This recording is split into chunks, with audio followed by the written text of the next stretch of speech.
Au niveau de la squadra Azzurra, qu'est-ce que t'en penses? C'est à l'image du football italien, hein. C'est une équipe qui se reconstruit. Ce qu'a fait Antonio Conte sur l'Euro en France a été absolument exceptionnel. Compte tenu qu'il a perdu des joueurs cadres blessés, et c'était une véritable avalanche. Donc il a construit un groupe qui n'est pas une équipe nationale, mais une équipe de club. Il a pris des joueurs qu'il connaissait parfaitement de la Juve dans un système que ces joueurs connaissaient. Moi j'ai toujours cette image de Giaccherini. Les gens disent ouais, Giaccherini c'est quoi?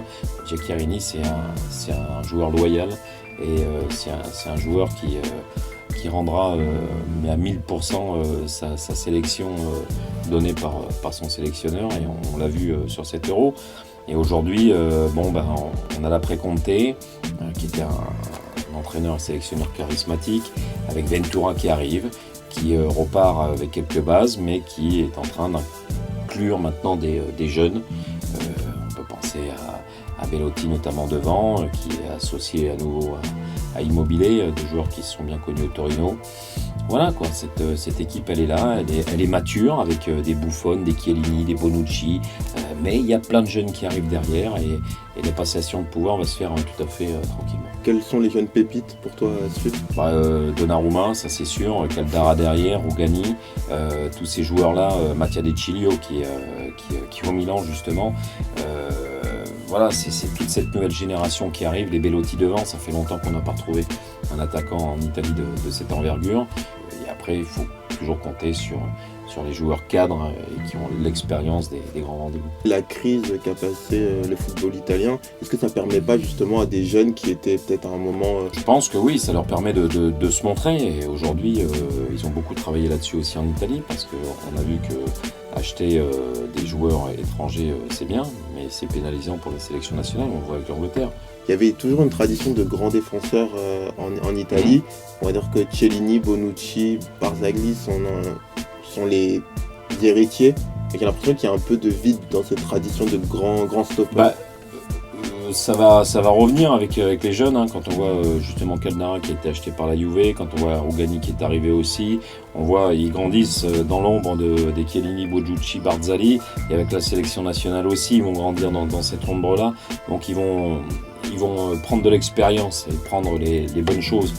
Et aujourd'hui, quoi qu'on en pense, il y a toujours aussi cette rigueur défensive en Italie. C'est pas comme dit Omar da Fonseca, le bus devant le but, parce que ça c'était il y a 20 ans. Maintenant Omar il commence à comprendre qu'on joue au football en Italie aussi. Est-ce que le football italien est toujours aussi tactique?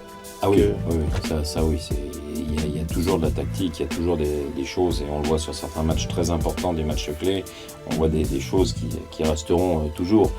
Mais aujourd'hui on évolue avec des joueurs, il y a des joueurs qui sont nés en 98, qui sont nés en 2000.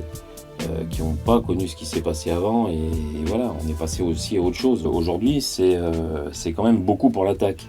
Il y a 27% de moyenne but par journée. 27 buts par journée, c'est quand même énorme. Ça fait 3 ans que ça se maintient à ce niveau-là. Dès les coups d'envoi, on voit que les équipes sont là pour attaquer. L'autre veut répondre si elle prend un but. Il y a une nouvelle génération d'entraîneurs aussi qui est arrivée, qui permet cette vision-là, et le football italien fait sa révolution là-dessus, fait sa révolution aussi à l'extérieur avec la construction notamment des nouveaux stades. On a le Juventus Stadium, on a le stade de l'Udinese qui est le Frioul qui est magnifique aussi. On va avoir le nouveau stade de la Fiorentina, le nouveau stade de la Roma, Naples aussi c'est à l'étude, donc voilà, la révolution elle est là. Quel stade italien t'a donné plus de frissons? San Siro quand c'est Milan qui reçoit et que c'est le derby notamment. La Roma, quand la Roma reçoit pour la Lazio pour le derby de Rome. Naples parce que c'est magique malgré cette piste, c'est un stade de San Paolo qui est fou. Et puis là maintenant forcément c'est le Juventus Stadium parce que c'est un endroit plus que magique et ça respire le football. Est-ce que t'es plus Totti ou Del Piero? Oulala, c'est énorme ça. Moi je dirais Totti parce que quelque part nos carrières sont un peu similaires. À un mois après on a débuté, moi mes premiers commentaires à un mois après, mais ça faisait déjà 3 ans quasiment que j'étais sur le pont, mes premiers commentaires à un mois après, Et puis parce qu'il a une fidélité comme il n'y en aura peut-être plus jamais. À 40 ans, il a tout connu dans ce club de gamin aujourd'hui. Baresi ou Maldini? Maldini parce que c'est un peu plus ma génération quand même. Il a une image exceptionnelle, c'est la classe du Milan quoi. Buffon ou Dinozof? Buffon. Pourquoi? Buffon parce que ça c'est pareil. Moi ma carrière a été avec lui, même si Zoff, gamin, Zoff a été quelque chose d'exceptionnel. C'était en plus avec Platini, il y a eu plein de choses. Mais Buffon, c'est pareil, il bat tous les records, quoi. Là, face à la Samp, il va devenir le joueur de la Juve qui aura disputé le plus de minutes sous le maillot bianconero. Il a battu le nombre de matchs. En sélection nationale, ça va être pareil. Il va taper là, le record de Casillas. Voilà, et il lui manquera un ballon d'or, quoi. Est-ce que tu as des trucs à nous apprendre sur le foot italien Regardez Bide. Okay. Il se passe plein de choses.